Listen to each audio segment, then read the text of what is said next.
Bledsoe was arrested. Patrick Montgomery was in court. Jonathan Manapa will stay in federal custody.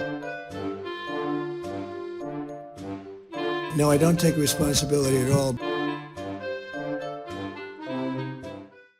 Hey everyone, welcome to the show. So 37-year-old Iowa resident Leo Kelly repeated all of the typical Q-loon election denier nonsense following the 2020 election. He told one of his friends that Joe Biden wasn't the legitimate president and, quote, nothing can stop what's coming. Where have we heard that before? On January 6th, Kelly met up with his parents at Trump's rally. He didn't drive there with them, but he met them there. And then his father testified that he decided not to go onto the Capitol grounds because there was, quote, craziness going on and, quote, chaos. Well, Kelly decided, no, I like that. That's my kind of chaos. So he continued on, and he was seen illegally entering the building through the parliamentarian's door. There were alarms blaring when he went in, so he knew he wasn't allowed. And he witnessed someone bashing in an office door with a metal stand. Kelly briefly entered the parliamentarian's office, and it had already been trashed at that point. After exiting that office, he then followed the mob through the building. They confronted and physically pushed past multiple police lines. And at one point, Kelly positioned himself at the front of one of these police lines, and he was physically resisting an officer's efforts to push him and others towards an exit. From there, Kelly and the mob made their way to the Senate chamber. Kelly was then seen on video on the Senate dais. He was next to the QAnon shaman and others up there. He was rifling through the desk, and he was looking at all the documents that were left behind by the vice president. He even recorded a video of these documents, which is not lawful. Sometime later, a group of officers entered the Senate chamber and they forced everyone out.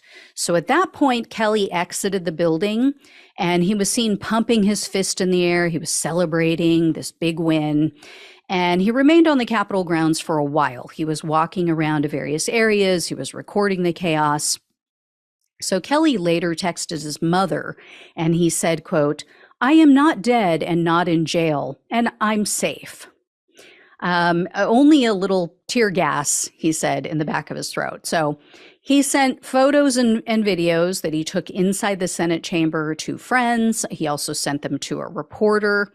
So Kelly was arrested on January 18th of 2021, and he was indicted on charges of obstructing an official proceeding, entering a restricted building or grounds, 2 counts of disorderly conduct, entering the floor of Congress, entering certain rooms in the Capitol, and parading or demonstrating in a Capitol. Kelly refused a plea deal. He opted for a jury trial. And in May of 2023, he was found guilty on all counts. Based on the felony obstruction conviction, he was facing up to 20 years in prison, 3 years of probation, and $250,000 in fines. However, the prosecutor requested only 27 months in prison, 3 years of probation, and $2,000 in restitution.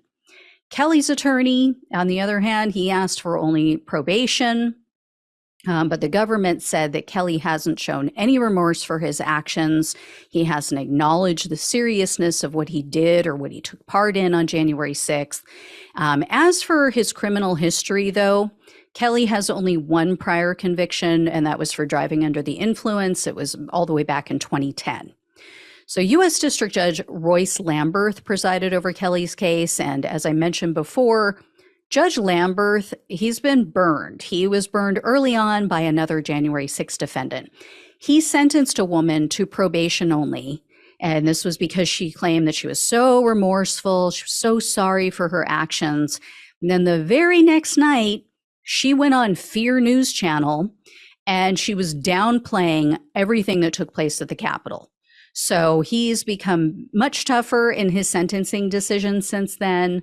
And when all was said and done in this case, Judge Lamberth sentenced Kelly to 30 months in prison, 3 years of probation, $2,000 in restitution, and a $5,000 fine.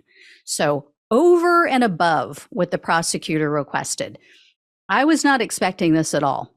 Considering that Kelly didn't injure any officers, I really didn't think he would go this hard on him, but he must have pissed off the judge during the trial. That's the only thing that I can think of and that makes sense. Anyway, guys, thank you all so much for watching and listening. Please like, share, and subscribe. Please become a donor if possible. Love you all. Take care. Talk with you soon.